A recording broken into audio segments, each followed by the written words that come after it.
యేసుక్రీస్తు నామమున మీ అందరికీ వందనములు.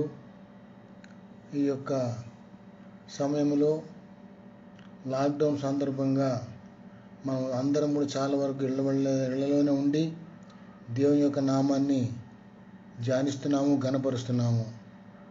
ఇది నిజంగా చూస్తే ఒక రకంగా మనం ఆధ్యాత్మికంగా ఇంకా ఎక్కువగా అభివృద్ధి చెందడానికి దేవుడు మనకి ఈ యొక్క సమయాన్ని ఇచ్చినాడని చెప్పి కూడా నేను ఆశిస్తున్నాను. నా వరకు అయితే నేను మాత్రం, ఎందుకంటే ఇంతకుముందు అయితే వారానికి ఒకసారి ఉదయాన్నే ఆలయంకి వెళ్ళి వచ్చేవాళ్ళం, తర్వాత మనం దాని గురించి మనం పట్టించుకునే వాళ్ళం కాదు. కానీ ఇప్పుడు లాక్డౌన్ సందర్భంగా మనం బయటికి వెళ్ళాలంటే కూడా చాలా రిస్ట్రిక్షన్స్ ఉన్నాయి కాబట్టి బయటికి వెళ్లకుండా దేవుడు ఈ విధంగా మనల్ని అదుపులో పెట్టి ఇళ్లలోనే ఉండి దేవుని యొక్క వాక్యాన్ని ధ్యానించుకోవటానికి మనకి దేవుడు ఒక తరుణం ఇచ్చినాడు అనమాట. ఎందుకంటే మనము దేవునిలో జీవిస్తున్నామని చెప్పుకుంటున్నాము, కానీ దేవుని యొక్క ఆత్మను పొందకుండా కేవలం నామమాత్రంగా మనం జీవిస్తున్నాం అన్నమాట. అది దేవునికి ఇష్టమైంది కాదు అది. అందుకే ప్రకటన గ్రంథంలో అంటాడు, నీవు చల్లగా నేను వెచ్చగా నేను ఉండక నులివెచ్చనగా ఉన్నావు అని చెప్పి అంటా ఉన్నాడు అన్నమాట. అటువంటి జీవితం మనకు ఉండకూడదు. క్రైస్తవులు అన్న తర్వాత యేసుక్రీస్తు నామం ధరించుకుని యేసుక్రీస్తు నామను జీవిస్తూ యేసుక్రీస్తు యొక్క ఆత్మను మనం ఇతరులకు చాటి చెప్తూ ఉండాలి. మన క్రియలు ఇతరులకు చాటి చెప్తూ ఉండాలి. మనం ఇతరులకు వెలుగుగా ఉండాలన్నమాట.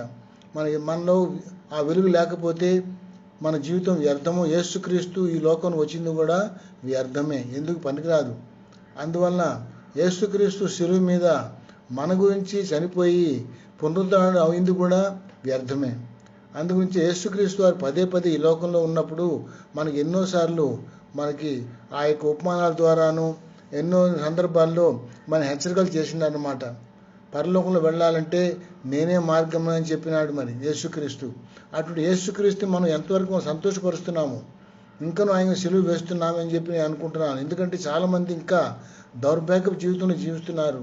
యేసుక్రీస్తు నామం ధరించమని చెప్పుకుంటున్నారు, కానీ యేసులో వారు జీవించట్లేదు, ఇతరులకు వెలుగు చూపించట్లా, యేసు వెలుగు ఇతరులకు చూపించట్లా. అటువంటప్పుడు యేసుక్రీస్తు వారు ఈ లోకంలోకి వచ్చింది, మరణించింది, పునరుద్ధరణ అయింది, అన్నీ కూడా వట్టివైపోతుంది అతని యొక్క జీవితంలో, వారి జీవితాల్లో సందర్భంగా చెబుతున్నాను నేను. అటువంటి జీవితంలో యేసుక్రీస్తు రేపు తీర్పు దినాన్న నిలబడినప్పుడు మనం ఏమైంది నిలబడతాము?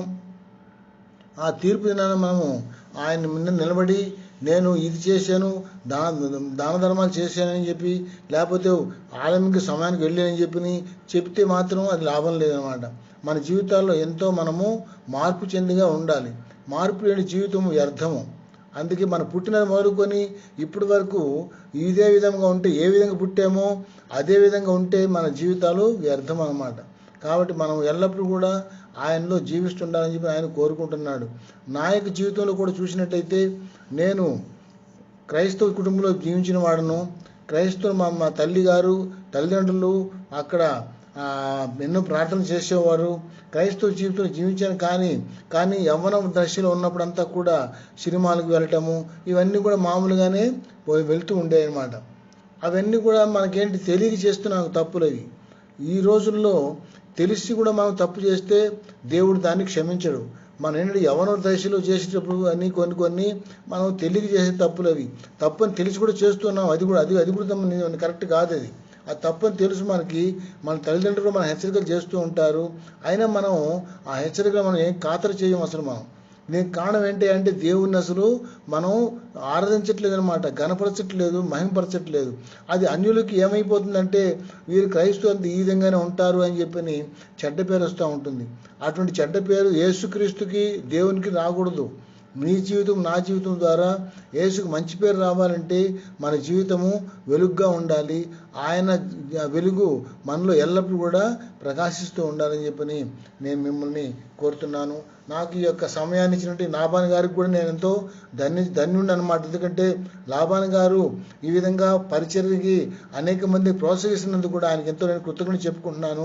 ఆయన చేసే పరిచర్యను కూడా దేవుడు ఇంకనూ ఆశీర్వదించాలని, వారి కుటుంబాన్ని కూడా దేవుడు ఇంకనూ ఘనపరచాలని చెప్పని, కుటుంబం కూడా అంతా కూడా దేవుల్లో జీవిస్తూ ఆయన ద్వారా దేవుడు ఇంకనూ అనేక మంది మా ఆత్మలను రక్షణలో కూడా నడిపించుకుంటానికి కూడా ఆ బిడ్డకు ఎక్కువ దేవుడు సహాయం కావాలని చెప్పని నా యొక్క ప్రార్థనలో కూడా నేను జ్ఞాపకం చేసుకుంటున్నాను.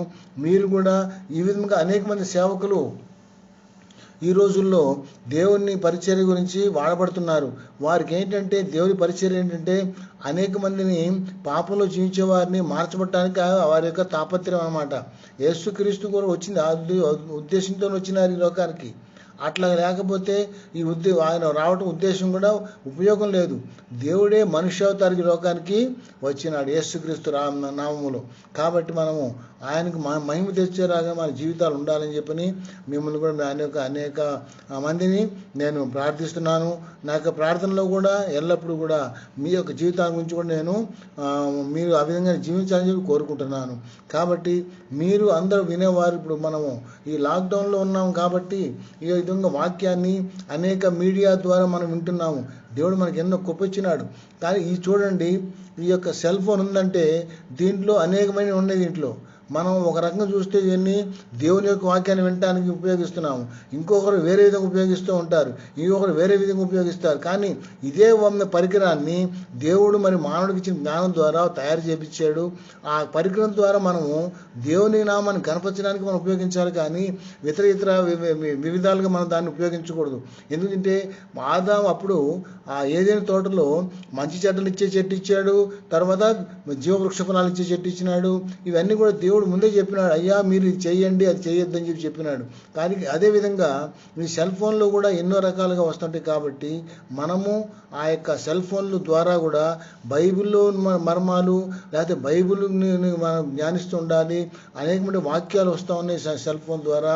ఈ యాప్ ద్వారా లేకపోతే ఈ యొక్క మీడియా ద్వారా సెల్ ఫోన్ యూట్యూబ్ ద్వారా మనకి ఎన్నో ప్రసంగాలు వస్తూ ఉన్నాయి. వాటిని రోజు వింటూ ఉంటే మీ యొక్క ఆత్మ ధన్యం అయిపోతుంది అనమాట. దేవుడు మిమ్మల్ని ఇంకా గణపరుస్తుంటాడు. మీ కుటుంబాల్లో ఇంకా ఎక్కువగా మిమ్మల్ని అభివృద్ధి చెందనిస్తాడు. ఆ విధంగా కుటుంబంతో కూడా రక్షణ నడిపించుకోవడానికి దేవుడు మీకు ధన్యత ఇస్తాడు. కాబట్టి ఈ సందర్భంలో మీతో కూడా కొన్ని వాక్యాలని, బైబిల్ మర్మాలను, బైబిల్ వాక్యాలని పంచుకోవాలని చెప్పి కూడా ఆశిస్తున్నాను. ఆ వాక్యాలు పంచుకునే ముందు ఒక పాట పాడి, నేను నా భార్య గ్రేస్ పాట పాడి, నా పేరు హంసరాజు అండి, ఆల్బర్ట్ హంసరాజు, మా భార్య పేరు గ్రేస్. మేమిద్దరం ఒక పాట పాడిన తర్వాత మిమ్మల్ని దేవుని యొక్క వాక్యంలో నడిపిస్తాను. దేవుడు మనకు ఎల్లప్పుడు, దేవుడు మనకు ఎల్లప్పుడు తోడుగనున్నాడు, తోడుగనున్నాడు, తోడుగనున్నాడు.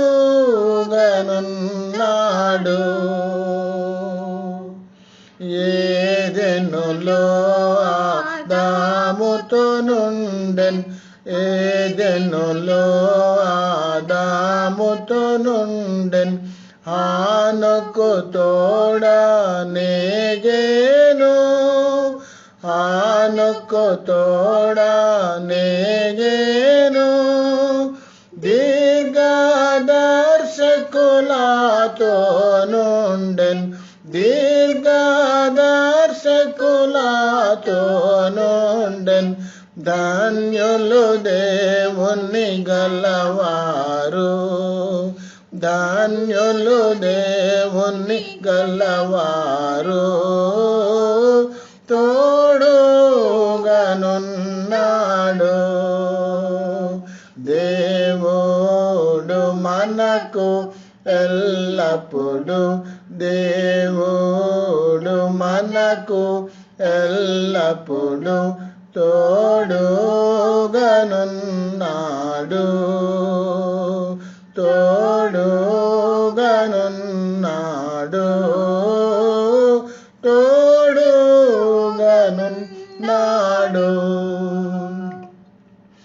యోసేపు ద్వేషించబడినప్పుడు, యోసేపు ద్వేషించబడినప్పుడు, గోతిలో త్రోయబడినప్పుడు, గోతిలో త్రోయబడినప్పుడు, శోధనలో చెరసాలయందు శోధనలో చెరసాలయందు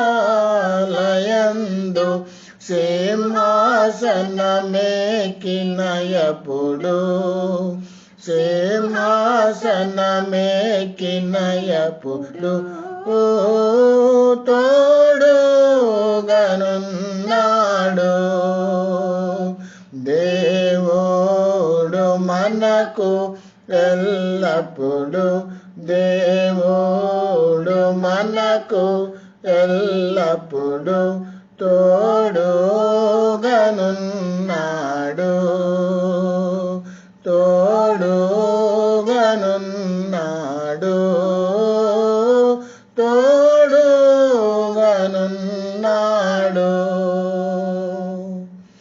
దావీదు సింహమునెదిరించి దావీదు సింహమునెదిరించి ధైర్యాన చీల్చినయప్పుడు ధైర్యాన చీల్చినయప్పుడు గోల్యాతును హతమార్చినయప్పుడు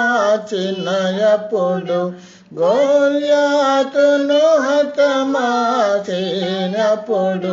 సౌలు చెతరుమాబడినప్పుడు సౌలు చెతరుమాబడినప్పుడు తోడుగనున్నాడు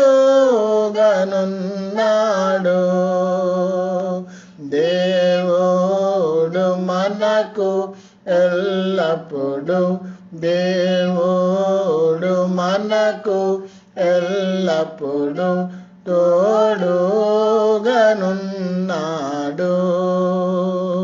తోడుగనున్నాడు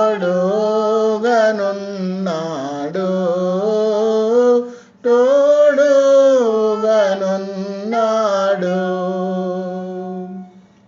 హల్లెలూయా హల్లెలూయా హల్లెలూయా.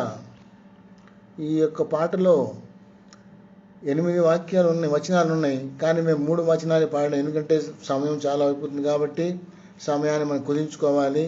అందువల్ల 3 వచనాలు పాడినాము, దయచేసి క్షమించండి. ఈ పాటని నేను దగ్గర ఇప్పుడు నా వయసు 60 సంవత్సరాలు దాటిపోయింది. మేము చిన్నప్పుడు పాడిన పాట అన్నమాట ఇది. మా తల్లిదండ్రులు ఉన్నప్పుడు మేము చిన్నప్పుడు దగ్గర 45-40 సంవత్సరాల క్రితం పాడిన పాట ఇప్పుడు నాకు మొన్న యూట్యూబ్లో వింటా ఉంటే ఎవరి ద్వారా వచ్చింది. అప్పుడు నాకు ఎంత ఆనందం, ఎందుకంటే దేవుడు ఎల్లప్పుడూ మనకు తోడుగా ఉన్నాడని చెప్పి ఈ యొక్క వాక్యం. దేవుడు ఎల్లప్పుడూ మనకు తోడుగా ఉంటాడు, కానీ మనమే ఆయనకు దూరంగా వెళ్ళిపోతూ ఉన్నాము. మన కార్యాలు దేవునికి మనం ఇష్టంగా లేకపోవటం, దేవునికి దూరంగా జీవించడం, మన సొంత ఆలోచనలు, సొంత తలంపులు, ఇవన్నీ ఏం చేస్తుంటే మనల్ని దేవునికి దూరం చేస్తామని అన్నమాట. కాబట్టి దేవుడు ఎల్లప్పుడు ఉన్నాడు, తోడుగా ఉన్నాడు, కానీ మనమే ఆయన ఆశీర్వాదాలు మనము పొందలేకపోతున్నాము. దీనికి కారణం ఏమిటంటే మనలో లోపమే. ఆయన ఇప్పుడు మనం చేయిస్తున్నాడు, కానీ మనమే ఆయన చేతిని పట్టుకోలేకపోతున్నాము. తండ్రి కుమారులు పిల్లలు పోయేటప్పుడు తండ్రి చేతులు పట్టుకుంటుంటారు. ఎప్పుడైతే తండ్రి చేతికి ఉన్నంతకాలం కూడా కుమారులకి పిల్లలకి ఎటువంటి అభ్యంతరం ఉండదు, ఎటువంటి ప్రమాదం ఉండదు, ఎటువంటి జరగదనమాట. ఎప్పుడైతే వారు ఆ యొక్క తండ్రిని విడిచిపెట్టి పక్కకు వెళ్తారో వెంటనే ఏదో ఒకటి జరిగిపోతుంది అనమాట. చిన్నపిల్లలు కాబట్టి వారికేం తెలియదు. మనం అటువంటి వారమే, వయసు ఉన్నా కానీ దేవుని దృష్టిలో మనం చిన్నపిల్లవారమే. కాబట్టి మనం చిన్నపిల్లలు ఉన్నా కానీ దేవుని మనం ఒకసారి కనుక దేవుని అంటుపెట్టుకుని ఉంటే దేవుడు మనకు తోడుగా ఉన్నాడని చెప్పని ఎల్లప్పుడూ ఈ పాట పాడుకుంటూ ఉంటే మీకు తోడు తప్పగా ఉంటాడు, సహాయం చేస్తూ ఉంటాడు. ఆయన హస్తం ఎప్పుడు కురుచకాలేదని వాక్యంలో కూడా ఉంది. మనం ఆ విధంగా దేవుని జీవించాలని కోరుకుంటున్నాను. కాబట్టి వాక్యాన్ని ఇప్పుడు మనం ధ్యానిద్దాము. యెహెజ్కేలు గ్రంథము, దయచేసి వాక్యం వినేవారు ఎవరుంటే బైబిల్ గ్రంథం ఉంటే బైబిల్ తెరిచి చూసుకోండి. యెహెజ్కేలు గ్రంథము 46వ అధ్యాయము 9వ వాక్యంలో చూడండి. యెహెజ్కేలుతో దేవుడు మాట్లాడుతున్నాడు. ఏమంటాడంటే చూడండి, అయితే దేశ జనులు నియామక కాలముల యందు యెహోవా సన్నిధిని ఆరాధన చేయుటకై వచ్చినప్పుడు ఉత్తరపు గుమ్మపు మార్గంగా వచ్చిన వారు దక్షిణపు గుమ్మపు మార్గంగా వెళ్ళవలెను. దక్షిణపు గుమ్మపు మార్గంగా వచ్చిన వారు ఉత్తరపు గుమ్మపు మార్గంగా వెళ్ళవలెను. తాము వచ్చిన దారినే ఎవరినూ తిరిగి పోక అందరూ తిన్నగా వెలుపలికి పోవలెను. కాబట్టి దేవుడు యెహెజ్కేలు ద్వారా మనతో మాట్లాడుతున్నాడు. ఇక్కడ చూడండి, అంటే మనం ఆలయానికి వెళ్తూ ఉంటాము. ఆలయానికి వెళ్ళేటప్పుడు ఎట్లా వెళ్తాము? అన్న సిద్ధపాటు కలిగి మనం అన్ని సర్దుకొని మొత్తం ఆలయానికి వెళ్ళి వస్తుంటాము. కేవలం నామమాత్రంగా వెళ్తే లాభం లేదు. ఇక్కడ ఏమంటున్నాడు చూడండి వాక్యంలో, ఉత్తరపు గుమ్మపు మార్గంగా వచ్చిన వారు దక్షిణపు గుమ్మపు మార్గంగా వెళ్ళవలెను. అంటే నువ్వు వెళ్ళేది ఎట్లా వెళ్తున్నావు అట్లా తిరిగి అదే రకంగా తిరిగి రాకూడదు. ఉత్తర మార్గంగా వెళ్ళావనుకోండి, ఉత్తరపు మార్గంగా నువ్వు తిరిగి వచ్చినట్టయితే ఉపయోగం లేదు. అంటే ఆలయంలోకి వెళ్తున్నామంటే మనం ఎటు వెళ్తున్నామో తిరిగి వచ్చేటప్పుడు వేరే రూట్లో రావాలన్నమాట. అంటే ఏంటంటే నువ్వు ఏ విధంగా వెళ్తున్నావో ఆలయానికి తిరిగి వచ్చేటప్పుడు అదే విధంగా వెనక్కి తిరిగి రాకూడదు. అంటే నీలో ఒకటి కార్యం జరగాలి. ఆలయంకి వెళ్తున్నామంటే వాక్యం వినటానికి, దేవుని యొక్క ఆరాధించడానికి, దేవుని మహింపరచడానికి, దేవుని జీవింపజేయడానికి, మనం దేవుణ్ణి ఆనందించడానికి వెళ్తున్నాము. దేవుణ్ణి కూడా సంతోషపరచడానికి వెళ్తున్నాం. సంతోషపరచడం ఏంటంటే నువ్వు సంతోషపరిస్తే ఆయన ఎంతో ఆనందపడతాడు అనమాట. అందుగురించి వాక్యంలో కూడా ఉంది, ఒక్క పాపి కనుక మారు మనసు పొందితే పరలోకంలో ఎంతో ఆనందం అంట. దేవదూతలు ఎంతో ఆనందిస్తాయి అంట ఒక్క పాపి మారు మనసు పొందితే. మనం నీతిమంతం అని చెప్పుకుంటాం కాదు, కానీ మన దగ్గర సరైన నీతి లేదు సరిగ్గా. ఎందుకంటే మనం కేవలము స్వనీతి మీద ఆధారపడి ఉంటాం అనమాట. మనం ఏంటంటే కొంతమంది అన్యులు కానివ్వండి, క్రైస్తవులు కానివ్వండి, మంచి పనులు చేయటం వలన వారికి అనుకుంటారు వారికి దేవుని ఆశీర్వాదాలు వస్తాయని చెప్పి అనుకుంటారు. కేవలం మంచి పనులు చేసినంత మాత్రం చేత దేవుని ఆశీర్వాదాలు వస్తాయని చెప్పి అనుకుంటే, లేకపోతే పరలోకంలో వెళ్తాం అనుకుంటే, ఈ లోకంలో ఉన్న వారందరూ కూడా మంచి పనులు చేసేసి ఆలయం ఆ యొక్క పరలోకానికి వెళ్తానికి వాళ్ళ ఆశీర్వాదం పొందుకుంటారు. కానీ అట్లా కాదు. ముందు నీ జీవితం మార్చబడిందా లేదా? నువ్వు ఆలయంకి వెళ్ళినప్పుడు దక్షిణపు గుమ్మంగా వెళ్తున్నావు, ఉత్తరపు గుమ్మంగా తిరిగి రావాలి. అంటే నువ్వు ఎంటర్ ఎట్లా అవుతావు? ఆలయంలో ప్రవేశించేటప్పుడు ఎట్లా ఉంటున్నావు అంటే, మనం ఎట్లా మృదువుగా మాధుర్యంగా దేవుని ఆరాధించడానికి వెళ్తున్నాం. కాబట్టి తిరిగి నువ్వు బయటకు వచ్చేటప్పుడు కూడా ఎట్లా ఉండాలంటే నీ యొక్క జీవితంలో మార్పు రావాలి. అంటే నువ్వు ఆ ఆలయంలో గడిపినంతసేపు కూడా గంట కానీ 2 గంటలు కానీ 3 గంటలు కానీ గడిపినంతసేపు కూడా నీవు దేవుని యొక్క మహిమను పొందుకోవాలి, దేవుని ఆత్మను రుచి చూడాలి. అందుగురించి వాక్యంలో కూడా అంటూ ఉంటాడు, ఆ యెహోవా దేవుడని ఉత్తముడని రుచి చూచి తెలుసుకోండి అని చెప్పి అంటాడు కీర్తన గ్రంథం 34వ అధ్యాయంలో. యెహోవా ఉత్తముడని తెలుసుకోవాలని చెప్పి అంటున్నాడు. నిజమే, ఆయన ఉత్తముడే. కానీ మనం ఏంటంటే మన యొక్క స్వలాభాల వలన లేకపోతే స్వనీతి మీద మనం ఆధారపడి ఏదో నామమాత్రంగా మనం ఆలయంకి వెళ్ళి వస్తున్నామే, కానీ నిజంగా మనలో మార్పు అనేది రావట్లేదు. అందుగురించి యెహెజ్కేలు గ్రంథంలో దేవుడు యెహెజ్కేలు ద్వారా మాట్లాడుతున్నాడు. ఏమంటే ఉత్తరపు గుమ్మంగా వెళ్ళిన వారు దక్షిణపు గుమ్మంగా తిరిగి బయటికి రావాలి అంటున్నాడు. అంటే నువ్వు వెళ్ళేటప్పుడు ఏ విధంగా వెళ్తున్నావో అదే రూట్లో నువ్వు మళ్ళీ తిరిగి రాకూడదు. అంటే అదే రాకూడదు. అంటే నీ దశ మారిపోవాలి, నీ దిశ కూడా మారిపోవాలన్నమాట. అంటే నువ్వు ఏ విధంగా వెళ్తున్నావు? పాప మనసుతో వెళ్తున్నావు అనుకోండి, ఓ పాపిలాగా నువ్వు ఆలయంలోకి వెళ్తే, లేకపోతే రక్షణ పొందిన వాళ్ళలాగా వెళ్తే నీ యొక్క రక్షణని ఇంకా నువ్వు అభివృద్ధి చేసుకుంటూ పోవాలి. అంటే దేవుని యొక్క ఆత్మను ఇంకా నువ్వు పొందుకుంటూ పోవాలి, దేవుని యొక్క మహిమను ఆనందిస్తూ పోతూ ఉండాలన్నమాట. జీవితంలో మనం చనిపోయేంత వరకు కూడా శోధనలు వస్తానే ఉంటాయి. శోధన రాకుండా ఎవరికి ఉండవు. ప్రతి ఒక్కటి కూడా శోధనలు ఉంటాయి. కాబట్టి ఆ శోధనలు మనం జయించాలంటే నువ్వు దేవునిలో జీవించాలి. ఆయన మనకు తోడుగా ఉన్నాడు ఎల్లప్పుడు కూడా. మనమే ఆయన సరిగ్గా మనం ఆయన్ని పట్టుకోవట్లేదు, ఆయన్ని మనము మార్గంలో జీవించలేకపోతున్నాం అనమాట. దీనికి కారణం ఏంటి అంటే లోక ఆశలు, లేకపోతే లోక తలంపులు, లేదా లోకంలో జరిగే కార్యాలు, వీటి గురించి మనం ఆలోచిస్తున్నాం. కానీ మన యొక్క ఆధ్యాత్మిక స్థితి ఏ విధంగా ఉందని చెప్పి మనము ఆలోచించట్లేదు అనమాట. చూసినట్టయితే ఇక్కడ యెహెజ్కేలుతో ఏమంటాడంటే, మీరు ఒక మార్గంలో వెళ్ళిన వారు అదే మార్గంలో తిరిగి రాకూడదు, వేరే మార్గం నుంచి వెళ్ళాలి. అంటే నువ్వు ఏ విధంగా ఆలయంలోకి వచ్చినావో గడిపిన 2 గంటలు 3 గంటలు కూడా దేవుని యొక్క ఆత్మను పొందుకొని దేవునిలో ఆనందిస్తూ నువ్వు తిరిగి ఇంటికి వెళ్ళాలి. అప్పుడే దేవుని ఆత్మ గణపరచబడుతుంది. నీ జీవితంలో కూడా దేవుడు మహింపరచబడతాడు. నీవు కూడా ఇతరులకు అదే వాక్యాన్ని అది ఆత్మను పంచుకుంటావు అన్నమాట. అన్నమాట.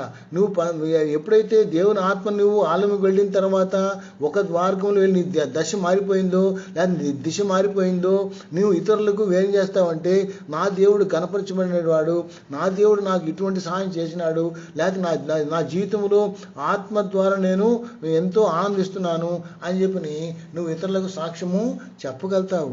అటువంటి సాక్ష్యం చెప్పగలిగేటువంటి ధన్యత లేకపోతే ఆ శక్తి దేవుడు నీకు ఇవ్వాలి. కాబట్టి ఇక్కడ హెచ్కెళ్తే అంటాడు, దక్షిణ గుమ్మంగా వచ్చిన వారు ఉత్తర గుమ్మంగా బయటికి రావాలంటే నీ దిశ మారిపోవాలన్నమాట. నీ దశ కూడా మారిపోవాలి. అంటే నీలో ఒక మార్పు అనేది జరగాలి. ఆలయంకి వెళుతున్నామంటే నీలో మార్పు లేకుండా ఉంటే మాత్రం అది జీవితము వ్యర్థము.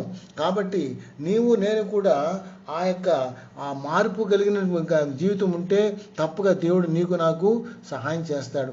మార్పు కలిగిన జీవితం మనకి కావాలి. ఆ విధంగానే మార్పు లేకపోతే కూడా వ్యర్థం అన్నమాట. మనం యాకోబుని ఒకసారి జ్ఞాపకం చేసుకుందాము.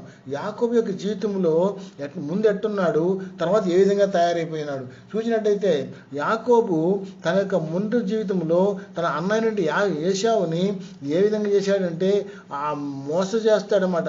ఎటువంటి మోసం చేస్తాడంటే ఆ యొక్క వీక్నెస్ ఏశావుకు ఉన్నది ఏంటంటే ఆకలికి ఉండలేడు.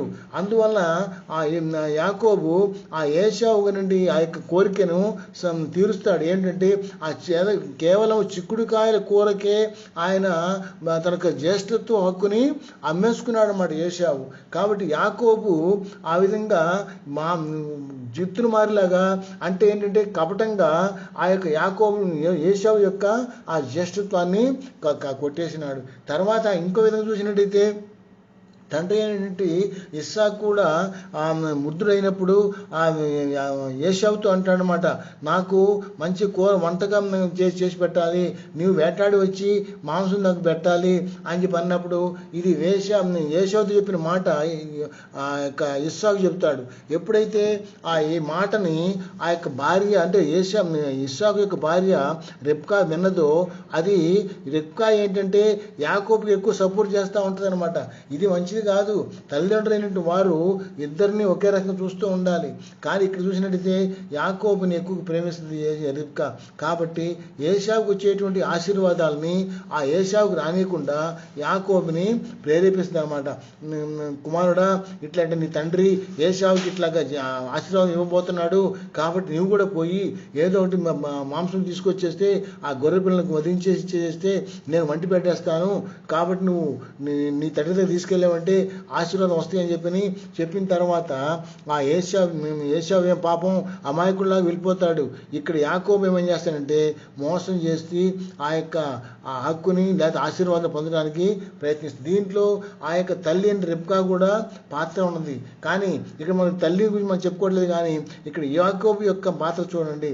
అప్పటికి యాకోబుకి ఏమంటాడు, అమ్మ మరి తండ్రి నన్ను చూసి నన్ను అనుమానం వచ్చేస్తుంది కదా, నాకు స్వరం వింటాడు, అప్పటికి గుడ్డివాడి అంటే అంధత్వం వచ్చేసింది, అంటే వయసు మించి మీరిపోయింది. కాబట్టి ఇస్సాక్కి ఆ వయసు మీరిపోవటం వలన కంటి చూపు కూడా తగ్గిపోయింది, గుర్తుపట్టలేడు అనమాట.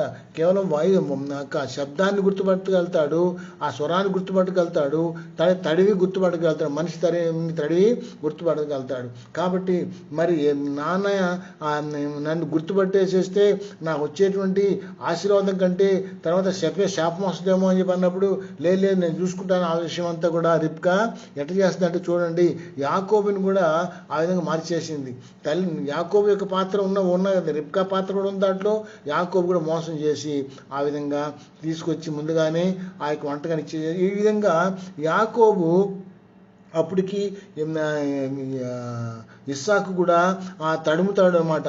రోమాలు వేసుకుని అంటే యాకోబుకి ఏంటంటే ఏశావుకు డ్రెస్ ఏంటంటే ఆ తోలుగట్టు లాంటిది, ఆ రోమాల నుండి శరీరం ఉంటుంది ఏశావుకి.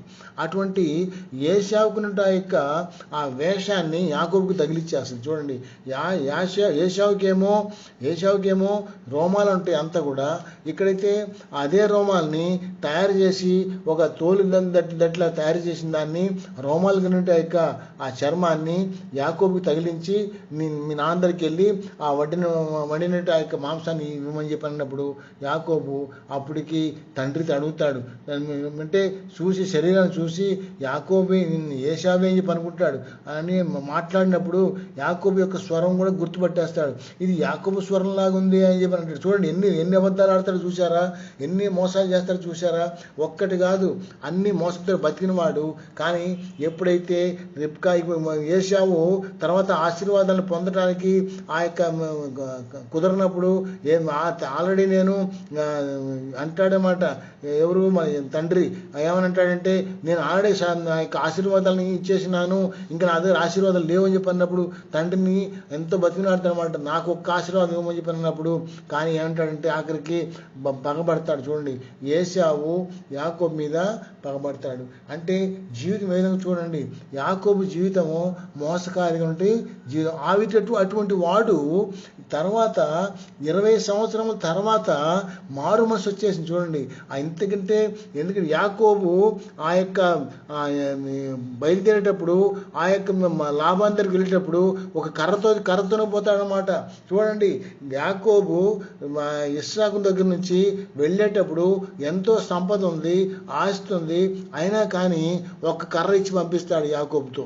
ఏమని, అక్కడికి వెళ్ళి నీకు భార్యని చూసుకోమని చెప్పని. అంటే ఇదంతా కూడా రిబ్కా చేసినటువంటి పని అన్నమాట ఇదంతా కూడా.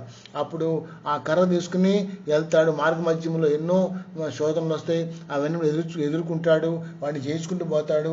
అక్కడ లాభాన్ని కూడా ఎంతో మోసం చేస్తాడు. ఎందుకంటే ఈయన మోసపడ్డాడు కాబట్టి అక్కడ మోసపోయినాడు, మోసం చేశాడు కాబట్టి యాకోబు కూడా ఏశావుని అక్కడ లాభాన్ని కూడా ఈయన్ని చూసారా, టిట్ ఫర్ టాట్ అంటాం మనం. అంటే నువ్వు ఏ విధంగా చేస్తావో నీవు అదే కొలత నీకు కొలవు. అందుకు యేసుక్రీస్తు వారు అంటారు, నువ్వు ఏ కొలత కొలుస్తావో ఆ కొలతతో నీకు కూడా కొలవబడుతుందని చెప్పి అంటాడు. అక్కడ మోసపోతాడు. అంటే ఇక్కడ ఎట్టయితే ఏశావుని మోసం చేశాడో అక్కడ లాభాన్ దగ్గర యాకోబు మోసపోతాడు. చూడండి, 20 సంవత్సరాలు సేవ చేస్తాడనమాట లాభాన్ దగ్గర. లాభాన్ ఎవరంటే మేనమామే, రిబ్కా యొక్క సహోదరుడే. అక్కడికి వెళ్ళిన తర్వాత ఆ యొక్క భార్యల గురించి కేవలం ఈ లోకరీత్యా సేవ చేశాడే కానీ 20 సంవత్సరాలు కేవలం ఈ లోకరీత్యా అంటే భార్యల గురించి లేకపోతే పశు సంపద గురించి చేసాడే కానీ అసలు దేవుడే లేడు ఆ 20 సంవత్సరాల్లో యాకోబుకి. చూడండి ఎటువంటి పరిస్థితి ఉన్నాడు. అంటే 20 సంవత్సరాలు అక్కడ సేవ చేసినంత కాలం కూడా దేవుని యొక్క అనుగ్రహం లేదు, దేవుని యొక్క తలంపులు లేవు, దేవుని ప్రార్థించడం లేదు. కేవలం ఈ లోక రీత్యా శరీర రీత్యా భార్యలు కావాలని చెప్పి కోరుకున్నాడే కానీ తర్వాత భార్యలు సంపద కావాలని కోరుకున్నాడు. నిజమే, మంచిదే చేయాలి, కానీ ఈ 20 సంవత్సరాల్లో దేవుని యొక్క ధ్యాస లేదనమాట. చూడండి, ఎన్ని శోధనలు వచ్చి చూశారు. లాబాను ఇతన్ని మేనమామ అనే లాబాను యాకోబుని ఎంతో మోసం చేస్తాడు. ఎన్నోసార్లు అప్పటికి అంటాడు ఎన్నోసార్లు నా జీతం మార్చేసినావు నువ్వు అని చెప్పి అంటాడు లాబాన్తో యాకోబు. ఎందుకంటే ఆ విధంగా చేసినాడనమాట.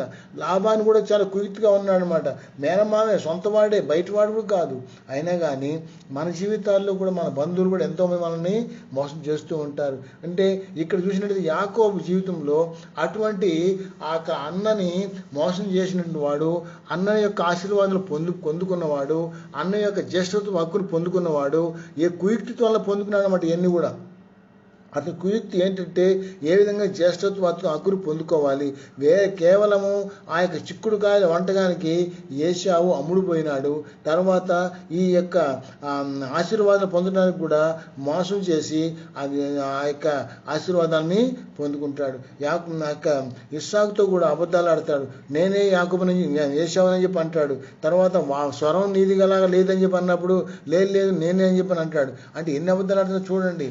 మనము కూడా ఈ లోకంలో ఎన్నో దేవునితో అబద్ధాలు ఆడుతూ ఉంటాం అనమాట. దేవునికి తెలుసు, నేను నిజంగా మనం ఒప్పుకోమన్నమాట. అక్కడ ఆది దంపతులైనటువంటి ఆదాము అవ్వలు కూడా ఆ విధంగా అబద్ధం చేసినారు. ఒప్పుకోరు అనమాట, పాపాన్ని ఒప్పుకోరు. మనకి జీవితాల్లో కూడా మన పాపాన్ని ఒప్పుకోము. చూసినట్టయితే మనం చూడండి, ఇక్కడ ఆది కాండంలో 32వ అధ్యాయంలో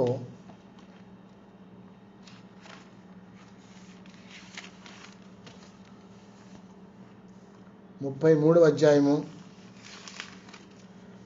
అధ్యాయంలో యాకోబు ఎప్పుడైతే తన జీవితంలో ఇక 20 సంవత్సరాలు నా లాభం దగ్గర ఇద్దరు భార్యల గురించి 14 సంవత్సరాలు, తర్వాత గొర్రెల గురించి ఇంకో 6 సంవత్సరాలు పనిచేసిన తర్వాత ఇక నేను వెళ్ళిపోతానని చెప్పని లాభంతో చెప్పినప్పుడు దేవుడు కూడా అంత మాట్లాడినప్పుడు తర్వాత ఏమంటాడంటే ఇతను దశ మారిపోయింది. ఇక్కడికి వచ్చిన తర్వాత ఒక్క కర్రతో వచ్చినటువంటి యాకోబు ఇక్కడ లాభాన్ దగ్గరికి ఇప్పుడు ఏంటంటే సంపద, పశు సంపద, చాలా సంపద వచ్చేసింది అనమాట. దేవుడు సహాయం చేసినాడు, కానీ దేవుని ఆత్మ లేదు, అప్పుడు దేవుని ధ్యాస లేదు. కానీ దేవుడు మాత్రం సహాయం చేస్తూనే ఉన్నాడు యాకోబుకి. ఎందుకంటే అన్ని మోసం చేశాడు కాబట్టి, అన్ని అబద్ధాలాడు కాబట్టి ఇప్పుడు తన జీవితంలో మార్పు వచ్చేసింది. ఇప్పుడు జీవితం ఏం మార్పు వచ్చేసిందంటే ఇప్పుడు నేను అన్న దగ్గరికి వెళ్ళాలి. అన్న దగ్గరికి వెళ్తే ఇంతకుముందు కోపంగా ఉన్నాడు ఏశావు, ఎందుకంటే ఆ యొక్క జ్యేష్ఠత్వ హక్కుని కాజేశాడు అబద్ధం మోసం ద్వారా. ఆ విధంగానే ఆ యొక్క ఆశీర్వాదాలకు కాజేసినాడు. ఇప్పుడు నేను వెళ్ళానంటే తప్పగా నన్ను చంపేస్తాడేమో అని భయంతో బయలుదేరి వెళ్తాడనమాట. కానీ ఇప్పుడు వెళ్ళేటప్పుడు ఏ విధంగా వెళ్తున్నాడంటే ఒక మార్పు కలిగిన వాడిలాగా వెళ్తున్నాడు. చూడండి ఏమంటాడు చూసినట్టయితే 32వ అధ్యాయంలో, అదే మొదటి వాక్యం 32 10వ వాక్యం చూడండి. నీవు నీ సేవకునికి చేసిన సమస్తమైన ఉపకారములకు సమస్త సత్యమునకును అపాత్రుడను ఇట్లాగా నా చేతికర్రతో మాత్రమే యోర్దాను దాటిని. ఇప్పుడు నేను 2 గుంపులు అవుతుంది. చూడండి ఇప్పుడు సమస్త సంపదలతో వచ్చాడనమాట. అప్పుడు ఒక చేతికర్రతో వచ్చేనాడు, ఇప్పుడు ఎట్లా అయినాడు సంపద, 2 భార్యలు, సంపద, కొడుకులు, ఏ విధంగా అయిపోయి చూడండి ఎట్లా అయిపోయాడంటే 11 మంది కొడుకు సంతానం అయిపోయినారు అప్పటికి ఆయనకి. ఈ విధంగా దేవుడు ఆ యాకోబుతో తోడుగా ఉండి ఏమిటి ఇప్పుడు మార్పు వచ్చేసింది. ఇప్పుడు నాకు అన్నని నేను కలవాలి, నా అన్న నేను కలుసుకోవాలి, అన్నతో మాట్లాడాలి అని చెప్పి ముందుగానే తన యొక్క బంట్రోతులు పనిచేసే వారిని పంపిస్తాడు ఏశావు దగ్గరికి. ఏశావు దగ్గరికి పంపించిన తర్వాత అప్పుడు ఏమంటాడు చూడండి ఇక్కడ ఇంకో మనుషులు ఎటువంటి సంపద వచ్చిందని చూసారా? 14వ వాక్యంలో 32:14 అతడు అక్కడ 13:14 అతడు అక్కడ రాత్రి గడిపి తాను సంపాదించిన దానిలో తన అన్నయ్యన ఏశావు కొరకు ఒక కానుకని చూసినారా? ఇంతకుముందు ఏం చేశాడంటే ఆ మోసం చేసి ఆశీర్వాదం పొందినాడు, ఆ యొక్క మోసం చేసి ఆ యొక్క జ్యేష్ఠ భాగ్యం పొందినాడు. ఇప్పుడు ఏమన్నాడు? కానుకిస్తున్నాడు. తన జీవితం మారిపోయింది. ఇప్పుడు అప్పుడున్న దశ లేదు, ఇప్పుడు దశ ఏ విధంగా అయిపోయిందంటే తీసుకున్న పొందిన దానికి ఆ యొక్క ఏదైతే అమాయకంగా ఉన్నటువంటి ఆ ఏశావు దగ్గర ఆ యొక్క శక్తులు హక్కులు పొందినాడు, లేదా ఆశీర్వాదం పొందినాడు, తిరిగి తన అన్నకి నేను ఇవ్వాలని చెప్పి మార్పు వచ్చిందనమాట. ఈ యొక్క దశ మారిపోయింది, దిశ మారిపోయింది. యాకోబులో ఒక మారు మనసు కలిగింది. ఎప్పుడంటే తన అన్న గురించి ఇప్పుడు అప్పుడు ఏమి చేశాడంటే అదే యాకోబు ఏశావుతో అబద్ధం ఆడాడు, తర్వాత మోసం చేసి ఆ యొక్క ఆశీర్వాదం పొందినాడు. ఇప్పుడు ఏమన్నాడు చూడండి, నా యొక్క అన్నకి కానుకగా తీసుకొని పంపుతున్నాడు. మరి అన్నకి ఎంత ప్రేమ వచ్చింది చూసారా? మరి ఇప్పుడు దశ మారిపోయిందనమాట. యాకోబుకి ఈ విధంగా దశ మాట కారణం ఎవరయ్యా అంటే దేవుని యొక్క కృప అనమాట. ఎందుకంటే ఇప్పుడు మన జీవితాల్లో కూడా మన దశ మారిపోవాలన్నమాట. ఆ విధంగానే తర్వాత ఇంకొకటి చూడండి, అదే 32వ అధ్యాయంలోనే 20వ వాక్యంలో, మీరు ఇదిగో నీ సేవకుడైన యాకోబు మా వెనుక వచ్చున్నాడని చెప్పవాలని 2వ వానికి 3వ వానికి మందల వెంబడి వెళ్ళిన వారికి అందరికీ ఆజ్ఞాపించాను. అతడు కానుకను తనకు ముందుగా పంపించి తాను గుంపులో ఆ రాత్రి నిలిచి. చూడండి కానుకలు పంపించాడు. మరి యాకోబు ఇంతకుముందు చేసినాడు ఆశీర్వాదాలని అని దొంగతనంగా తీసుకున్నాడు అనమాట, మోసం చేసి తీసుకున్నాడు. ఇప్పుడు ఏం చేశాడు? తన జీవితంలో మార్పు వచ్చింది కాబట్టి ఇప్పుడు తన జీవితాన్ని ఒక మార్పు ద్వారా తన అన్నకు ఆ యొక్క అన్ని కూడా ఇస్తూ ఉన్నాడు. మరి నీ జీవితం నా జీవితంలో కూడా మనం ఎన్నో మోసాలు చేసి ఉండొచ్చు. ఎంతోమందిని మనం డబ్బు గురించి ధనం సంపాదించాలని చెప్పని ఎన్నో మోసాలు చేస్తూ ఉంటాం మన జీవితాల్లో. మానవుడి యొక్క ఉద్దేశం ఏంటంటే ఏ విధంగా డబ్బు సంపాదించాలి అనేటువంటి ఉద్దేశంలో ఉంటాడు. అటువంటి చెడు ఉద్దేశం మంచిది కాదు. డబ్బు సంపాదించాలి, క్రమంగా సంపాదించుకోవాలి, అక్రమంగా సంపాదించద్దు. నీవు ఏ విధంగా ఇప్పుడు చూసినట్టు యాకోబు అక్రమంగా తీసుకున్నాడు అనమాట. ఆ యొక్క ఏశావుని మోసం చేసి తీసుకున్నాడు. దాని యొక్క జీవితం అంతా కూడా అక్రమంగా ఉంది. అప్పుడు అక్రమంగా ఉన్నవాడు ఇప్పుడు క్రమ పరిధిలో వచ్చేసినాడు. ఎప్పుడైతే దేవుని యొక్క అనుగ్రహం పొందినాడో, దేవునితో గడిపినాడో, దేవునికి మహిమ చూసినాడో.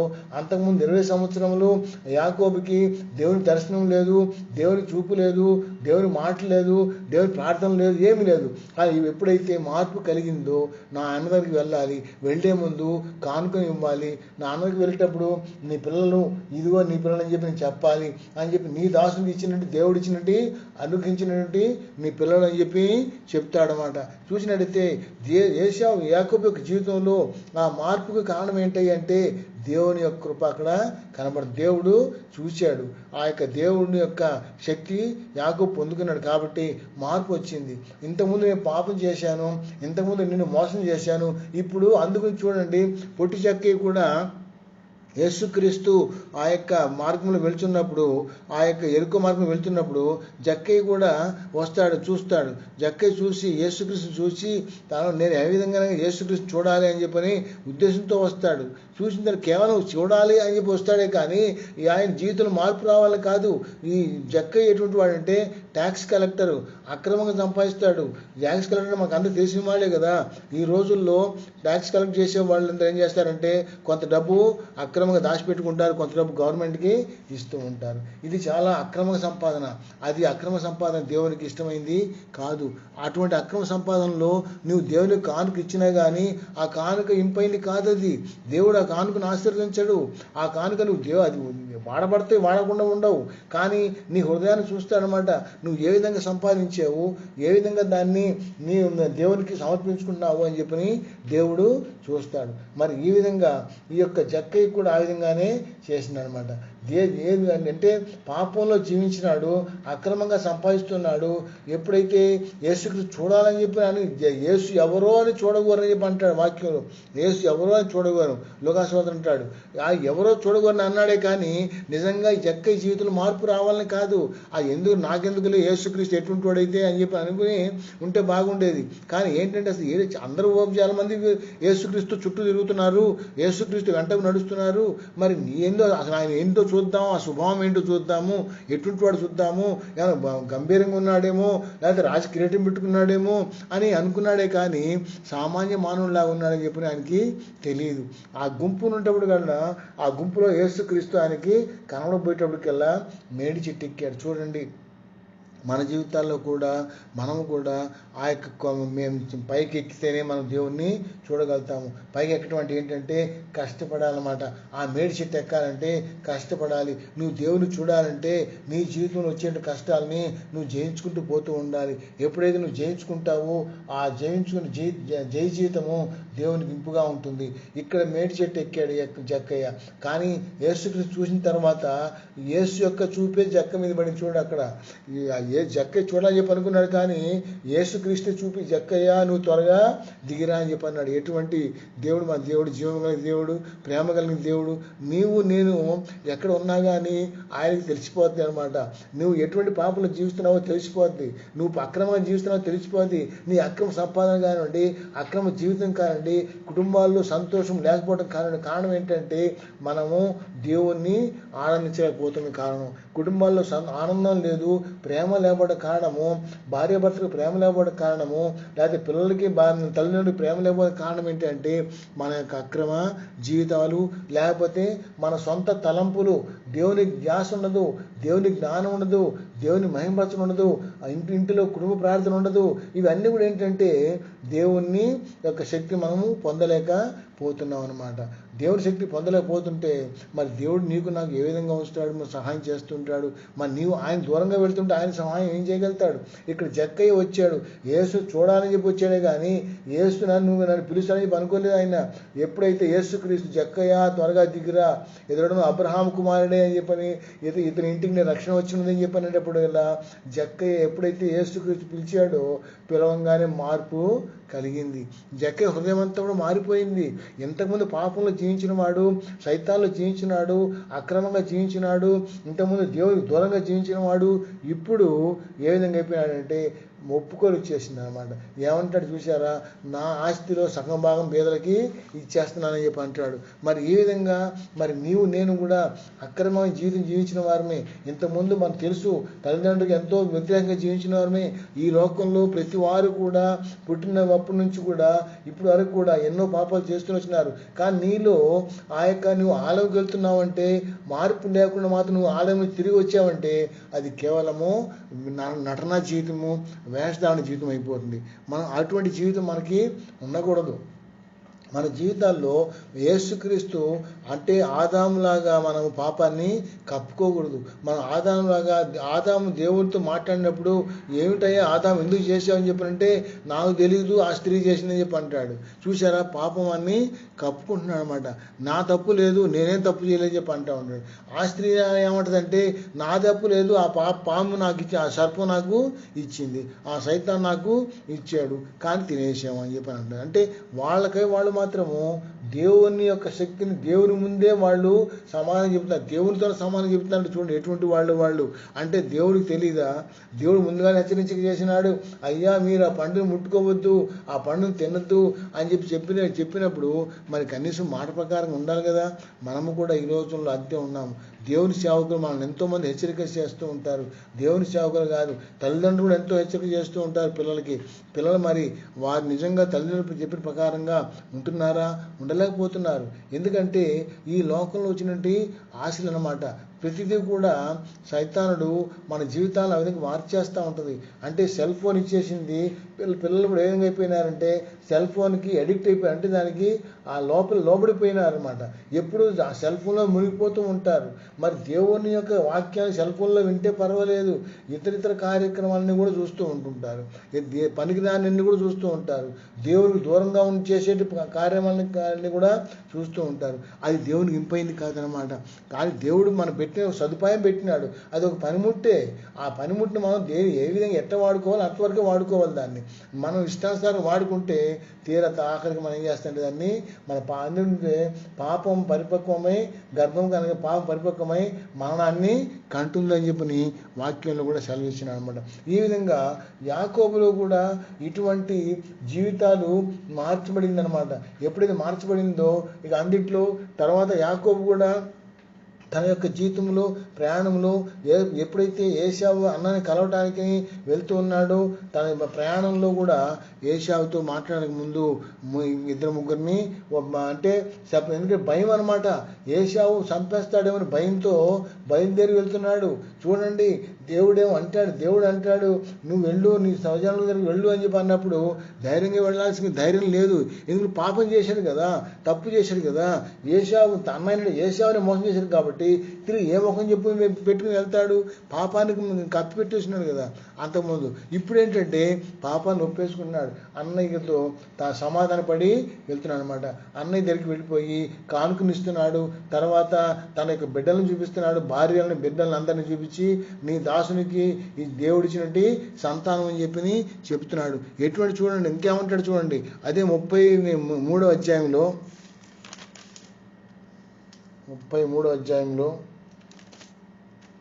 ఆదికాండం 33 6వ వాక్యం 4వ వాక్యం చూసినట్లయితే 33:4 అప్పుడు ఏశావు అతను ఎదుర్కొని పరిగెత్తి అతన్ని కౌగిలించుకొని అతని మెడ మీద పడి అతను ముద్దు పెట్టి, చూడండి ఏ విధంగా అయిపోయినాడు. అంతకుముందు ఏంటంటే శత్రువుగా ఉన్నారన్నమాట. అంతకుముందు ఏశావు యాకోబుకు శత్రువు కనబడినాడు. ఇప్పుడు అదే యాకోబు ఏశావుకి ప్రేమగా చూపిస్తున్నాడు అనమాట. ఎప్పుడైతే యాకోబులో తగ్గింపు జీవితం వచ్చిందో, యాకోబులో మార్పు కలిగిందో, యాకోబు తన జీవితాన్ని మార్చుకున్నాడు, ఏశావుని ప్రేమ చూపించినాడు, అప్పుడు ఆ యాకోబులో ఉంటే ఆ ప్రేమను చూసి ఏశావు కూడా ప్రేమ పుట్టింది. నీ జీవితం ద్వారా ఎదురు వారు కూడా మార్చబడిపోతారు, శత్రువులు కూడా మిత్రులుగా అయిపోతారు. ఎప్పుడైతే నువ్వు ప్రేమను చూపిస్తావో, ఎప్పుడైతే నువ్వు యేసు యొక్క ప్రేమను చూపిస్తావో, దేవుని ప్రేమను కనపరుస్తావో, మీకు శత్రువులుగా ఉన్న వారు కూడా మిత్రులుగా అయిపోతారనమాట. అందులో యేసుక్రీస్తు వారి మాట ఏంటంటే, మిమ్మల్ని ప్రేమించు వారిని ప్రేమించొద్దు, మీకు శత్రువులుగా ఉన్న వారిని ప్రేమించండి అని చెప్పి అంటాడు. అంటే మీకు ఎవరైతే వ్యతిరేకంగా ఉన్నారో, మీకు వ్యతిరేకంగా ఎవరైతే జీవిస్తున్నారో వారిని ప్రేమించండి, మీ శత్రువుని మీరు ప్రేమించండి అని చెప్పి అంటాడు అనమాట. అంటే శత్రువులు ప్రేమించడం అంటే పాపాన్ని కాదు. ఈ లోకంలో మనకు ఉన్నటువంటి ఈ మనుషులు కొంతమంది మన వ్యతిరేకంగా ప్రయాణం చేస్తూ ఉంటారు, మనం వ్యతిరేకంగా జీవిస్తూ ఉంటారు, మనం ఏ విధంగా మోసం చేయాలని చూస్తూ ఉంటారు, మనల్ని ఏదో విధంగా తప్పు పట్టాలని చూస్తూ ఉంటారు, లేదా మనల్ని కష్టాలు పెట్టాలని చూస్తుంటారు. వారిని ప్రేమిస్తూ ఉంటే వారు ఏం చేస్తారంటే, అరే నా గురించి ప్రార్థన చేస్తున్నాడు ఈ బిడ్డ, ఇతరికి నేను ఇటువంటి వ్యతిరేకంగా నేను ద్రోహం చేయడం మంచిది కాదని చెప్పని ఆ యొక్క దేవుడు వారితో మాట్లాడతాడనమాట. నీ జీవితం ఇక్కడ కూడా యాకోబులో నుండి మార్పును చూసి ఏశావు ముద్దు పెట్టుకున్నాడు, కౌగిలించుకున్నాడు. మరి ఎట్లా వచ్చింది మార్పు అంటే యాకోబులో వచ్చిన మార్పే ఏశావును కూడా కలిగిందనమాట. ఎప్పుడైతే యాకోబు తన జీవితంలో చక్కబరుచుకున్నాడో, తన దిశ మార్చుకున్నాడో, తన దశను మార్చుకున్నాడో, ఇప్పుడు తన జీవితం అంతా కూడా ఇప్పుడు ఏశావుకి ప్రేమగా అయిపోయింది. చూడండి, అందుకని అంటాడు ఇక్కడ చూడండి, ఇంకా కానుకలు ఇచ్చినప్పుడు ఆ ఏశావు ఏమంటాడు చూడండి అక్కడ. అప్పుడు ఏశావు 9వ వాక్యం 33 వాక్యంలో, అప్పుడు ఏశావు సహోదరుడా నాకు కావలసినంత ఉన్నది, నీది నీవే ఉంచుకోమని చెప్పాను. అప్పుడు యాకోబు అట్లు కాదు, నీ కటాక్షం నా మీద ఉన్న ఎడల చిత్తగించి నా చేతి కానుక పుచ్చుకొనుము అని చెప్పి అంటాడు. చూడండి ఎటువంటి ప్రేమ కలిగిందో ఏశావు మీద యాకోబుకి. అంతకుముందు ద్వేషము, అంతకుముందు ఆ కోపము, లేదా అంతకుముందు ఆ యొక్క మార్పు, అంటే అంతకుముందు ఆ యొక్క కుయుక్తి, ఇవన్నీ కూడా వెళ్ళిపోయి ఇప్పుడు ఎప్పుడైతే తన యొక్క దిశ 20 సంవత్సరాల కాలంలో దేవుడు ఆయన్ని దర్శించలేదు, దేవుడితో సంబంధం లేదు, కేవలం 20 సంవత్సరాలు అంతా కూడా లాభాన్ దగ్గర ఏం చేశాడంటే కేవలము భార్యల గురించి సేవ చేశాడే కానీ, తర్వాత ఆస్తిని సేవ చేశాడే కానీ దేవుని అనుగ్రహం లేదు. కానీ ఎప్పుడైతే దేవుడు మాట్లాడాడో, తిరిగి నీ స్వజనుల ఎదురుకు వెళ్ళమని చెప్పి అన్నప్పుడు, బయలుదేరినప్పుడు దేవుడు ఆ యాకోబుకు దేవుడు మాట్లాడేది ఏంటంటే ప్రేమగా ఆయన్ని సమర్పించుకుంటాడు. మరి నీ జీవితం నా జీవితంలో కూడా, మన కుటుంబాల్లో కూడా ఎంతోమంది వ్యతిరేకంగా ఉన్నప్పుడు వారిని మనం ప్రేమిస్తున్నామా? అందుగురించి యేసుక్రీస్తు చెప్పిన మాట అదే అనమాట. మిమ్మల్ని ప్రేమించే వారిని మీరు ప్రేమించద్దు, మీ శత్రువుని ప్రేమించండి మీరు అని చెప్పి అన్నప్పుడు, ఆ విధంగా శాస్త్ర పరిస్థితులు కూడా చేస్తున్నారు. మీరు చేసింది ఏంటి గొప్ప? ఆ విధంగా చేస్తే గొప్ప కాదు, మీ శత్రువుని మీరు ప్రేమించండి అని చెప్పి అన్నాడు. నిజమే కదా, మన శత్రువులు ఎవరు ఉన్నారు ఇది ఉంటే మాత్రము వారిని మనం ప్రేమిస్తే తప్పక వారు మార్చబడతారన్నమాట. నీ ప్రేమను చూసి వారి జీవితాల్లో కూడా మార్పు అనేది కలుగుతుంది. ఆ విధంగా యాకోబు యొక్క దశ మారిపోయింది, యాకోబు యొక్క దిశ మారిపోయింది. ఇప్పుడు ఏ విధంగా వచ్చాడో ఆ విధంగా వెళ్ళట్లా. ఒక కర్రతో లాభాన్ దగ్గరికి వచ్చిన, కర్ర తీసుకొచ్చాడు లాభాన్ దగ్గరికి, మేనమామంటే లాభాన్ దగ్గరికి వచ్చినాడు. ఇప్పుడు సమృద్ధిగా వెళ్తున్నాడు అనమాట. ఎట్లా వెళ్తున్నాడు? సమృద్ధిగా పాడి పంటలతో, లేకపోతే భార్యలతో, తర్వాత బిడ్డలతో, తర్వాత సంపదతో, ఎటువంటి సంపద తీసుకుని చూడండి. గొర్రెలు, మేకలు, పశు సంపద అంత సమస్తంగా తీసుకుని వెళ్ళిపోయినాడు. దేవుడు ఎంత సహాయం చేసి చూడండి. కానీ ఆ 20 సంవత్సరాల కాలంలో దేవుడిని జ్ఞాపకం చేసుకోలేదు. ఎప్పుడైతే దేవుడు తనతో మాట్లాడినాడో, వెంటనే దేవుని యొక్క అనుగ్రహం పొందినాడో, తన జీవితంలో మార్పు కలిగిందో, తన అన్న అయినటువంటి ఏశావుని ప్రేమతో పలకరించినాడో, తన జీవితంలో ఆ యొక్క అన్నదమ్ముల మధ్య ప్రేమ పెరిగిపోయిందనమాట. నువ్వు నేను కూడా ఆ యాకోబుకి ఏ విధంగా దశ మారిపోయిందో మన జీవితాల్లో కూడా మనకు ఆలం వెళ్ళేటప్పుడు, అందుకే యెహెజ్కేలు అంటాడనమాట, మీరు ఉత్తర దక్షిణం వెళ్ళిన ఉత్తర తట్టు నుంచి వెళ్తే దక్షిణ తట్టు నుంచి మీరు బయటికి రావాలంటే, మీరు ఏ విధంగా మీరు ఆలంకి వెళ్తున్నారో ఆ విధంగా మీరు రావద్దు. మీలో ఒక మార్పు రావాలి అంటే మీ జీవితాల్లో ఒక మార్పుని కలగాలి. ఏ విధంగా మీరు పుట్టినారో ఆ విధంగా చనిపోతే లాభం లేదనమాట. ఎందుకంటే మనం 60 సంవత్సరాలు, 70 సంవత్సరాలు, 80 సంవత్సరాలకు కూడా అనేక మంది ఇంకా మార్పు లేకుండా ఉంటుంది. మార్పు లేని జీవితం ఉంటుంది. మార్పు లేకుండా జీవితం అంటే మాత్రం దేవునికి ఇష్టమైంది కాదు. నీ జీవితం నా జీవితంలో కూడా మార్పు అనేది అవసరము. అటు మార్పు కావాలంటే నీతో దేవుడు మాట్లాడాలి. నువ్వు ఆలయంకి వెళ్ళేటప్పుడు, ఆ ఆలయంకి వెళ్ళిన తర్వాత నువ్వు తప్పగా నువ్వు ఆ మార్పుని నువ్వు పొందుకోవాలి. దేవుని నువ్వు గణపరుస్తూ ఉండాలి. ఆలయంలో ఉన్నంతసేపు కూడా దేవుని ధ్యాసనే ఉండాలి. ఆలయం వెళ్ళి కూడా మనం కొన్ని సందర్భాల్లో, కొన్ని సమయాల్లో మనం బయట గురించి కూడా ఆలోచిస్తూ ఉంటాము. ఇంకా చాలా ఎటువంటి ఉన్న దౌర్భాగ్య జీవితం చూడండి. మనం ఆలయంలోకి వెళ్ళి కూడా బయట వారి గురించి ఆలోచిస్తూ ఉంటాము, లేకపోతే ఇంటి వారి గురించి ఆలోచిస్తూ ఉంటాము. ఇంట్లో వాళ్ళు ఏం చేస్తున్నారు అన్నట్టుగా, లేకపోతే ఇంకొకరికి వారు ఏం చేస్తున్నారు అన్నట్టుగా, అయ్యో పెళ్ళి ఉంది అక్కడ, ఆ పెళ్ళికి వెళ్ళాలను, లేకపోతే వేరే ప్రోగ్రామ్కి వెళ్ళాలను, ఏదో ఆలోచనలు వస్తూ ఉంటాయి అట్లాగా. కానీ ఆలయంలో ఉన్నంతసేపు కూడా నీవు నీ యొక్క దశ మారాలంటే, దిశ మారాలంటే నీవు ఆ విధంగా ఆలోచిస్తే లాభం లేదు.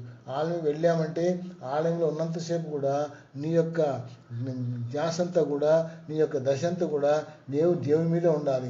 నీవు దేవుని యొక్క మార్గంలో ఆలోచిస్తూ ఉండాలి, దేవుణ్ణి ఆలోచిస్తూ ఉండాలి, దేవుని శక్తిని పొందుకోవాలని చెప్పి నీకు ఆ యొక్క తపన ఉండాలి. దుప్పి నీటి వాగుల కొరకు ఆశపడుచున్నట్లు నా హృదయం నీ కొరకు, నా ప్రాణం నీ కొరకు ఆశపడుచున్నని చెప్పని అంటాడు దావీదు భక్తుడు. మరి నిజమే కదా, మన హృదయం కూడా, మన ప్రాణం కూడా దేవుని కొరకు ఆశపడుతూ ఉండాలి. దుప్పి ఏ విధంగా ఆశపడుతుందో పరిగెత్తు పోతూ ఉంటుంది ఆ ప్రయాణంలో, అడవిలో, అరణ్యాల్లో, ఆ యొక్క ఎడారిలో పోతూ ఉంటుంది అనమాట. దానికి నీరు కావాలని చెప్పని ఆ నీటి వాగుల గురించి ఏ విధంగా పోతుందో మనం కూడా దేవుని యొక్క వాక్యాన్ని గురించి ఆశతో పోవాలి. ఆలయంకి వెళ్ళేటప్పుడు ఆ యొక్క ఆశ మనకు ఉండాలి. ఆశ నీకు ఉండకపోతే నువ్వు వెళ్ళి కూడా వృధానే. నీకు ఆ ఆశ, ఏం ఆశ ఉండాలంటే దేవుని యొక్క వాక్యాన్ని లేదా దేవుని యొక్క ఆత్మను నేను నెమరు వేసుకోవాలి, దేవుని యొక్క ఆత్మను నేను భుజించాలి, ఇంకాను అభివృద్ధి చెందాలి, నా యొక్క ఆత్మీయ జీవితము ఇంకా ఎక్కువ అభివృద్ధి పొందాలి. నీ యొక్క ఆత్మీయ జీవితం ఇంకాను మరీ ఎక్కువగా అభివృద్ధి చెందితే నువ్వు ఇతరులకు మార్గదర్శకంగా అయిపోదావు అనమాట. నువ్వు ఇతరులకు బోధిస్తావు, ఏ విధంగా మనం జీవించాలని నువ్వు చూపిస్తావు. నీ జీవితమే సక్కంగా లేకపోతే ఇతరులను మనం ఏమీ చేయలేము. కేవలము ఏ విధంగా వెళ్ళేవు ఆలయానికి, ఆ విధంగా తిరిగి వస్తే, వెళ్ళిన మార్గంలోనే తిరిగి వస్తే ఉపయోగము లేదు. కాబట్టి ఇంకో వాక్యం కూడా చెప్తాను. ఆ సమరస్థితి గురించి మనం జ్ఞాపకం చేసుకుందాము. యేసుక్రీస్తు వారు సమరస్థితితో మాట్లాడినప్పుడు, సమరస్థితి ఎటువంటిదంటే యేసుక్రీస్తు ఆ యొక్క సమరయులు యూదులతో సాంగత్యం చేయరని చెప్పని తెలుసు అన్నమాట సమరయ స్త్రీకి. అంటే యేసుక్రీస్తు వారిని చూసినప్పుడు వెంటనే సమరస్త్రీ అనుకుంది, యేసుక్రీస్తుని ఈయన యూదుడు కాబట్టి నీళ్లు కడుగుతున్నాడు ఏంటి అని చెప్పని అనుకుంది అనమాట. యోహాను సువార్త 4వ అధ్యాయంలో చూసినట్టే మనకు తెలుస్తుంది. ఎక్కడంటే 4వ అధ్యాయము 6వ వాక్యంలో, అక్కడ యాకోబు బావి ఉండెను గనుక యేసు ప్రయాణము వలన అలసి ఉన్న రీతిని ఆ బావి మీద కూర్చుండెను. అప్పటికి ఇంచుమించు 12 గంటల మధ్యాహ్నం సమయం. అది చూడండి, మధ్యాహ్నం సమయంలో ఊరి బయట బావి ఉంటే బావి దగ్గరికి నీళ్ళ గురించి సమరయ స్త్రీ వచ్చింది. చూస్తారా, ఇక్కడ కొండ పట్టుకుని నీళ్ళ గురించి వచ్చింది ఆ స్త్రీ. కానీ ఇక్కడ చూసినట్లయితే అక్కడ ఎవరున్నారా అంటే యాకోబు బావి దగ్గర. వారికి ఏంటంటే యాకోబు బావి అంటే చాలా ఇదన్నమాట, ప్రేమ అన్నమాట వారికి. ఎందుకంటే మా పితరులు అని చెప్పిన యాకోబు, అందుగురించి బైబిల్లో చాలా చోట్ల అంటాడనమాట, యాకోబు దేవుడు, ఇస్సాకు దేవుడు, అబ్రహాము దేవుడు అని చెప్పి అంటూ ఉంటాడు. చూడండి, అంటే చూడండి ఎటువంటి ఘనత పొందారు చూసారా. అబ్రహాం దేవుడు, ఇస్సాకు దేవుడు, యాకోబు దేవుడు అని చెప్పని అంటూ ఉంటాడు. ఈ ముగ్గురు ఎందుకు పెడుతున్నారంటే ఆ యొక్క స్థానాన్ని వారు పొందుకున్నారన్నమాట. దేవుని దగ్గర అటువంటి స్థానాన్ని పొందుకున్నారు. యాకోబు కుమారులు 12 మంది కుమారులు కూడా 12 గోత్రాలకి గోత్రకర్తలు అయిపోయినారు. చూడండి ఎటువంటి ఆధిక్యత పొందినాడు యాకోబు. ఎటువంటి యాకోబు అక్రమంగా ఉన్నవాడు అంటే ఏశావు అన్నను మోసం చేసిన వాడు, అన్న యొక్క ఆశీర్వాదం దొంగతనంగా తీసుకున్నవాడు, అంటే అక్రమంగా తీసుకున్నవాడు, మోసం చేసి తీసుకున్నవాడు, ఇప్పుడు దేవుని యొక్క వంశావళి ఎక్కడంటే అందు గురించి అంటాడు యాకోబు దేవుడు అని చెప్పి అంటాడు. చూసారా, మరి నీ జీవితం నా జీవితం కూడా, నీవు కూడా ఆ విధంగానే నీవు యేసుక్రీస్తు బిడ్డలు అని చెప్పి చెప్పుకునే విధంగా మనం జీవించాలి. ఇక్కడ సమరయ స్త్రీ కూడా వచ్చింది అనమాట. యాకోబు బావి దగ్గరికి వచ్చింది, నీళ్ళు చేదుకుంటానికి తీసుకుంటానికి వచ్చింది సమరయ స్త్రీ. ఇక్కడ నుండి యేసుక్రీస్తు వారు ఒక్కడే ఉన్నారు. శిష్యులనేమో దూరంగా వెళ్ళిపోయి ఏదో కొనుక్కురావడానికి, ఏదో ఆహారం తీసుకురావడానికి బయటికి వెళ్ళినారు దూరంగా. ఇక్కడ ఆ యొక్క సమరస్థితి వచ్చినప్పుడు సమరస్థితితో సంభాషించినది చాలా గొప్పగా ఉంటుంది. యేసుక్రీస్తు సమరస్థితితో అడుగుతారు, అమ్మ నాకు దాహం, ఒక నీళ్ళు ఇవ్వా అని చెప్పని అంటారు. చూసినట్టయితే సమరయ స్త్రీని సాధారణంగా ఒక మగవాడు ఆడవారిని బావి దగ్గర అడగరు సాధారణ. ఎందుకంటే ఆడవారిని అంటే బలహీనులు కాబట్టి అదేదైనా ఉంటే మగవారే చేదుకొని నీళ్లు తాగుతూ ఉంటారు. కాబట్టి ఇక్కడ యేసుక్రీస్తు వారు ఆ సమరయ స్త్రీతో సంభాషణ చూసినట్టయితే అమ్మ నాకు దాహమునకు నీళ్ళు ఇవ్వ అని చెప్పి అన్నప్పుడు యేసుక్రీస్తు అందామా, సమరుడైన నేను సమరయ స్త్రీని నేను, యూదులో నీకు నేను దాహానికి ఇస్తానా అని చెప్పని. ఎందుకంటే యూదులు సమరయులతో సాంగత్యము చేయరు అంటే ఈయనకి ఏముందయ్యా అంటే కేవలము మత పిచ్చి అనమాట. దాని ఏమంటారంటే నేను సమరయ స్త్రీని, నేను మంచి స్త్రీని, లేకపోతే మా కులం వేరు, వేరు, మీ కులం వేరు, నువ్వెట్టా అడుగుతున్నావు అని చెప్పని కులాల మధ్యలో తీసుకొచ్చింది అనమాట. మరి నేను కూడా ఈ విధంగా దేవుని బిడ్డలం అయిన చెప్పుకున్నప్పుడు కులాలను మనము మాట్లాడకూడదు. అందరం కూడా ఒకే కులం వారమే, అందరం కూడా దేవుని బిడ్డలమే, మనం అందరం కూడా దేవుళ్ళు జీవించే వారమే. ఇక్కడ సమరస్తి యేసుతోనే అంటే వాగ్వాదానికి దారి తీసిందనమాట. అంటే యేసుతోనే మాట్లాడుతుంది, యేసుతోనే ఏమంటుందంటే ఎదురుగా మాట్లాడుతుంది. సమరస్తిని నన్ను నీవు ఏ విధంగా అడుగుతావు నీళ్ళకి అని చెప్పి అన్నప్పుడు అప్పుడు అంటాడు యేసుక్రీస్తు, నా అమ్మ నాకు కనుక నేను ఎవరు తెలుసుంటే నీవే నన్ను అడుగుతావు దాహానికి అని చెప్పి అన్నాడు. ఎవరయ్యా నువ్వు అని చెప్పినప్పుడు అప్పుడు ఆ సమరస్తి అంటాడనమాట, నువ్వు ఎవరైతే అనుకుంటున్నావో ఆ యొక్క మెస్సేజ్ను నేనే అని చెప్పని అన్నప్పుడు ఈ నీళ్లు తాగువాడు ప్రతివాడు కూడా దప్పికొంటాడు, కానీ నేను ఇచ్చే నీళ్ళు తాగువాడు మరిన్నడికి దప్పికొనడు. అంటే సమర స్త్రీ వచ్చిన ఉద్దేశం ఏంటి అంటే నీళ్లు తీసుకెళ్లాలని వచ్చింది. కానీ ఇక్కడ యేసుక్రీస్తుతో సంభాషించేటప్పుడు ఆ సంభాషణలో సమర స్త్రీలో ఒక మార్పు వచ్చేసింది అనమాట. ఏ విధంగా మార్పు అంటే నువ్వు నేను సమరయ స్త్రీని నన్నట్టు అడుగుతావు అని చెప్పినటువంటి అటువంటి కులంలో ఉన్న కులపించినటువంటి ఆ యొక్క సమరయ స్త్రీ ఎప్పుడైతే యేసుక్రీస్తు సంభాషణ విన్నదో ఆ సమరయ స్త్రీ దేవుడు యేసుక్రీస్తు మాట్లాడినాడో ఏం మాట్లాడంటే నేను ఇచ్చే నీళ్ళు తాగేవాడు నిత్య జీవము పొందుకుంటాడని చెప్పని అన్నప్పుడు అయ్యా అట్లా అయితే మరి నాకు ఎప్పుడు కూడా రాకుండా నాకు నీళ్ళు ఇవ్వమని చెప్పి అన్నప్పుడు అమ్మ నీ పెనిమిట్టి పిలుచుకురా అని చెప్పి అన్నప్పుడు ఆ ఎక్కడ బయటపడిపోతుంది అనమాట. సమర స్త్రీ అప్పుడు దాకా నా మతం అని చెప్పినట్టు అన్నటువంటి ఆ స్త్రీ ఇప్పుడు ఎప్పుడైతే భర్తను అడిగి పిలుచుకురమ్మని చెప్పి అన్నాడు యేసుక్రీస్తు, తన యొక్క జీవితం అంతా కూడా బయటపడిపోయింది. యేసుక్రీస్తుకి మరుగైనది ఏదీ లేదు, యేసుక్రీస్తుకి దాగినది ఏదీ లేదు. నేను కూడా యేసుక్రీస్తుని పొందుకుంటే తప్పక మన పాపాలని క్షమిస్తాడు. ఇక్కడ చూసినట్టయితే సమరయ స్త్రీతో యేసుక్రీస్తు వారు ఏమన్నాడంటే అమ్మా నీ పెనిమిటిని తీసుకురా, నీ భర్తను పిలుచుకురా అని చెప్పి అన్నప్పుడు నాకు భర్తలు 5 ఉన్నారు అని చెప్పి ఒప్పుకొని చూసారా, భర్తలు 5 ఉన్నారు. ఎప్పుడైతే ఒప్పేసుకుందో తన జీవితంలో మార్పు వచ్చేసింది. ఇతనికి సమస్తము తెలుసు, ఇతనికి మరుగైనది ఏది లేదని చెప్పి గ్రహించేసింది అనమాట.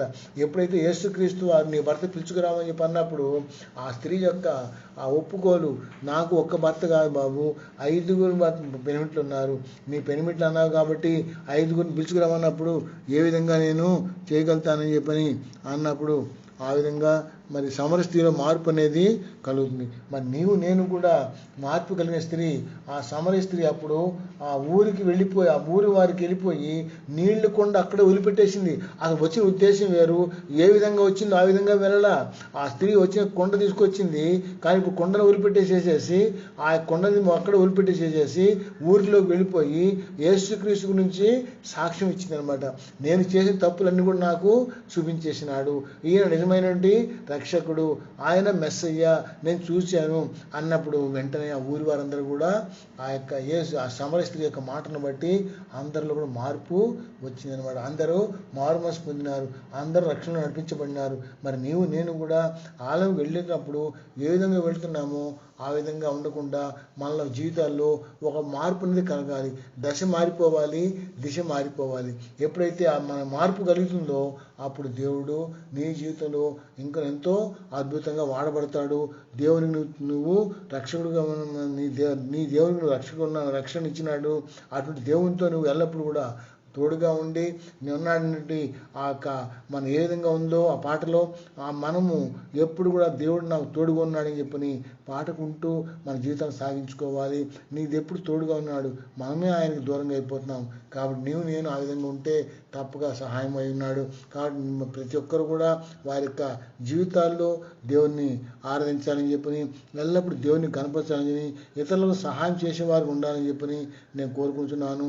నాకు ఇచ్చిన యొక్క భాగ్యాన్ని బట్టి వాక్యం పంచుకోవడానికి ఇచ్చిన ఆ యొక్క తరుణాన్ని బట్టి లాభాన్ పాస్టర్ గారికి కూడా ఎంతో వదనాలు తెచ్చుకుంటున్నాను. ఆ విధంగానే లాభాన్ పాస్టర్ గారిని మాకు పరిచయం చేయనట్టు ఎస్ఏ సిస్టర్ గురించి కూడా మేము ఎంతో ఆనందిస్తున్నాము. ఎందుకంటే ఆ బిడ్డ ద్వారా లాభాన్ పాస్టర్ గారు మాకు పరిచయం అయినారు. ఆ బిడ్డ కూడా ఎంతో వదనాలు తెచ్చుకుంటున్నాను.